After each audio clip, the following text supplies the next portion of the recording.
ಶ್ರೀಕೃಷ್ಣನ ಕಾಲದಲ್ಲಿ ತಾಂಡವ ಮುನಿಯೆಂಬ ಒಬ್ಬ ಬ್ರಾಹ್ಮಣನಿದ್ದನು.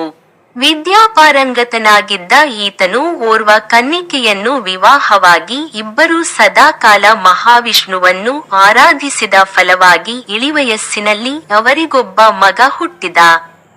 ಅವನಿಗೆ ಶ್ರವಣಕುಮಾರ ನೆಂದು ಹೆಸರಿಟ್ಟರು. ದಿನಗಳೆದಂತೆ ವೃದ್ಧರಿಬ್ಬರಿಗೂ ಕಣ್ಣಿನ ಶಕ್ತಿ ಕುಂದಿ ಹೋಗಿ ಕಣ್ಣು ಕಾಣಿಸದಾಯಿತು.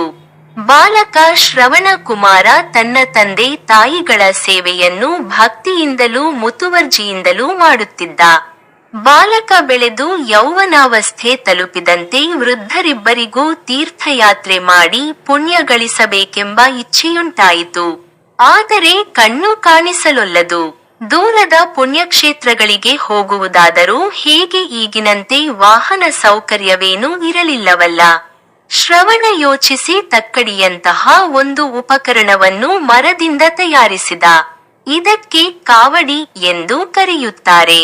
ಇದರ 2 ಸೀಟುಗಳಲ್ಲಿ ಮಾತಾ ಪಿತಾ ಇಬ್ಬರನ್ನೂ ಕುಳ್ಳಿರಿಸಿಕೊಂಡು ಪ್ರಯಾಣ ಹೊರಟ. ಗುಡ್ಡ, ಬೆಟ್ಟ, ನದಿಗಳನ್ನು ದಾಟುತ್ತಾ ಮುಂದೆ ಸಾಗಿದ. ಜನನಿ ಜನಕರ ಬಯಕೆಯನ್ನು ಈಡೇರಿಸುವ ಭಾಗ್ಯ ತನಗೆ ದೊರೆಯಿತಲ್ಲ ಎಂಬ ಸಂತೋಷದಲ್ಲಿ ಅವನಿಗೆ ಆಯಾಸವಾಗಲೇ ಇಲ್ಲ. ಯಾವುದೇ ಶ್ರಮದ ಕೆಲಸವನ್ನಾದರೂ ಶ್ರಮದ ಮಗ್ಗುಲಿನಿಂದಲೇ ನೋಡದೆ ಸಕಾರಾತ್ಮಕವಾಗಿ ಚಿಂತಿಸಿದರೆ ಅದೊಂದು ಹೊರೆಯೆನಿಸುವುದಿಲ್ಲ ಅಲ್ಲವೇ? ಶ್ರವಣನಿಗೂ ಹಾಗೆಯೇ ಆಯಿತು. ತಾಂಡವ ದಂಪತಿಗಳಿಗೂ ತಮ್ಮ ಪುತ್ರನ ಬಗ್ಗೆ ಹೆಮ್ಮೆಯೆನಿಸಿ ಧನ್ಯತಾಭಾವ ಉಂಟಾಯಿತು. ಹಸಿದರೆ ಒಂದೆಡೆ ಮರದ ನೆರಳಿನಲ್ಲಿ ವಿಶ್ರಮಿಸಿ ಕಾಡಿನಲ್ಲಿರುವ ಗೆಡ್ಡೆಗೆಣಸೋ, ಹಣ್ಣು ಹಂಪಲೋ ತಂದು ಕೊಡುವುದು, ಬಾಯಾರಿದರೆ ಜಲಾಶಯದ ಬಳಿ ಕುಳಿತು ನೀರಡಿಕೆ ನೀಗಿಸುವುದು, ಹೀಗೆ ಮಾಡುತ್ತಾ ಪ್ರಯಾಣ ಬೆಳೆಸುತ್ತಿದ್ದ ಶ್ರವಣ. ಹೀಗಿರಲು ಒಂದು ರಾತ್ರಿ ಪ್ರಯಾಣಿಸುತ್ತಿದ್ದಾಗ ವೃದ್ಧರಿಗೆ ತೃಷೆಯಿಂದ ಗಂಟಲೊಣಗಿ ಬಂತು. ಒಂದು ಕೊಳದ ಸನಿಹ ಕಾವಡಿಯನ್ನಿಸಿಳಿದ ಶ್ರವಣಕುಮಾರ ತನ್ನ ಕಮಂಡಲುವನ್ನು ಹಿಡಿದು ನೀರು ತರಲು ಕೊಳದತ್ತ ಧಾವಿಸಿದ. ನೀರು ಮೊಗೆದ. ದಶರಥ ಮಹಾರಾಜನು ಬೇಟೆಯಾಡಿ ದಣಿದವನು ಅಲ್ಲೆಲ್ಲೋ ದೂರದಲ್ಲಿ ವಿಶ್ರಮಿಸುತ್ತಿದ್ದವನಿಗೆ ಕೊಳದ ಬದಿಯಿಂದ ಗುಳುಗುಳು ಶಬ್ದ ಕೇಳಿ, ಇದು ಆನೆ ನೀರು ಕುಡಿಯುವ ಸದ್ದು ಎಂದೆನಿಸಿ ಶಬ್ದವೇದಿ ತಿಳಿದಿದ್ದ ರಾಜ ಬಾಣ ಹೂಡಿದ. ಅದು ಹೋಗಿ ಅವನ ಎದೆಗೆ ನಾಟಿತು.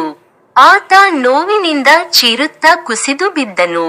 ಇದು ಆನೆಯಲ್ಲಿ ಬೇರೇನೋ ಪ್ರಮಾದವಾಗಿ ಹೋಯಿತೆಂದು ಬಗೆದ ಮಹಾರಾಜ ಧಾವಿಸಿ ಬಂದು ನೋಡಿದಾಗ ಮುನಿಪುತ್ರ ರಕ್ತದ ಮಡುವಿನಲ್ಲಿ ಹೊರಳುತ್ತಿದ್ದ. ತನ್ನಿಂದ ತಪ್ಪಾಗಿ ಹೋಯಿತೆಂದು ಕ್ಷಮೆ ಬೇಡಿದ.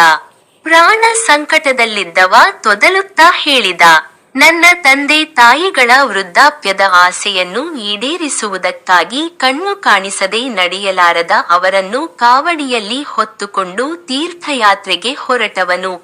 ಈ ಕೊಳಕ್ಕೆ ನೀರು ಮೊಗೆಯಲು ಬಂದವನು ನಿನಗೆ ನಾನು ಯಾವ ಅಪರಾಧವನ್ನು ಮಾಡಿದ್ದೇನೆ? ನನ್ನನ್ನು ಕೊಂದೆ ಮಾತ್ರವಲ್ಲ, ನನ್ನ ಮಾತಾ ಪಿತರ ಆಸೆಯನ್ನು ನಾಶ ಮಾಡಿದೆ ಎಂದು ಹೇಳುತ್ತಾ ಶ್ರವಣಕುಮಾರ ಪ್ರಾಣ ತೊರೆದ. ದಶರಥ ತನ್ನ ತಪ್ಪಿಗಾಗಿ ಪರಿತಾಪ ಪಡುತ್ತಾ ವೃದ್ಧ ದಂಪತಿಯಿದ್ದೆಡೆಗೆ ಬಂದ. ಮಗನು ತರುವ ನೀರಿಗಾಗಿ ಕಾಯುತ್ತಿದ್ದವರು ಮಗನೆಂದೇ ತಿಳಿದು ಮಾತಾಡಿದರು. ಅವರನ್ನು ನೋಡಿ ದಶರಥನ ಎದೆಗೆ ಕೊಳ್ಳಿಯಿಟ್ಟಂತಾಯಿತು. ಸಾವರಿಸಿಕೊಂಡು ನಡೆದ ಘಟನೆಯನ್ನು ತಿಳಿಸಿದ. ಮಗ ಸತ್ತು ಹೋದ ಸಂಗತಿ ತಿಳಿದ ಅವರಿಗೆ ನಿಂತ ನಿಲುವೇ ಕುಸಿದಂತಾಯಿತು. ನಮ್ಮ ಕೊನೆಗಾಲದಲ್ಲಿ ನಮ್ಮ ಪುತ್ರನನ್ನು ನಮ್ಮಿಂದ ಅಗಲಿಸಿದೆಯಲ್ಲ, ನಿನಗೂ ನಿನ್ನ ಕೊನೆಗಾಲಕ್ಕೆ ನಿನ್ನ ಮಗನು ನಿನ್ನಿಂದ ದೂರವಾಗಲಿ ಎಂದು ಶಾಪವಿತ್ತು ಅಸುನೀಗಿದರು. ಈ ಶಾಪದ ಫಲವೇ ಮುಂದೆ ದಶರಥನಿಗೆ ಕೊನೆಗಾಲಕ್ಕೆ ಶ್ರೀರಾಮನು ದೂರವಾಗಲು ಕಾರಣವಾಯಿತು ಎಂಬ ಕಥೆಯಿದೆ. ಅಂತೂ ಪಿತೃಋಣ ತೀರಿಸಲು ಹೊರಟ ಶ್ರವಣಕುಮಾರನ ಭಕ್ತಿ ಅನನ್ಯವಾದುದು, ಆಚಂದ್ರಾರ್ಕ ಉಳಿಯಿತು, ಲೋಕಮಾನ್ಯವಾಯಿತು.